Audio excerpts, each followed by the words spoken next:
এইখানে ও বাবা দাঁড়া।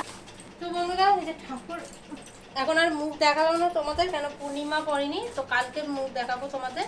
আর এই ঠাকুরটা আমি নিয়ে আসিনি, তোমাদের দাদাভাই গিয়ে নিয়ে এসছে, আমি শুধু নিয়ে পুরো দিয়ে ঢোকালাম। আমি দোকানে ছিলাম, খুলে দেখো না, তোমাদের দাদাভাই নিয়ে এসছে। ওই যে মেয়েকে নিয়ে ডাক্তারখানায় গেছিলো, ওর পা কেটে গেছে বটিতে, সেই নিয়ে ডাক্তারখানায় গেছিলো, ট্রিটমেন্ট নিয়ে ট্রিটমেন্ট নিতে লাগলো না।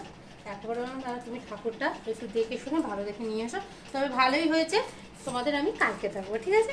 আর দেখি তো পা কেটে গেছে কোথায়। এই যে ওর পায়ের এই অবস্থা আমি তোমাদের দেখাচ্ছি, এটা ছিটতে হবে। এই দেখো পায়ের এই যে আজকে পুরো পাটা এখান থেকে পুরো ফালা হয়ে যেত, পায়ের এই তোড়ার জন্য ও বেঁচে গেছে, এই তোড়াটার জন্য ও বেঁচে গেছে, নাহলে এরকম পুরো এইরকম পুরো না ফালা হয়ে যেত। আজকে এত আমার মেয়ে চঞ্চল। তো আর কি কি করবো অবশ্যই তোমাদের সঙ্গে শেয়ার করবো, দেখা হচ্ছে তোমাদের সঙ্গে কালকে। বাই বাই, ঠিক আছে, আবার গুড নাইট।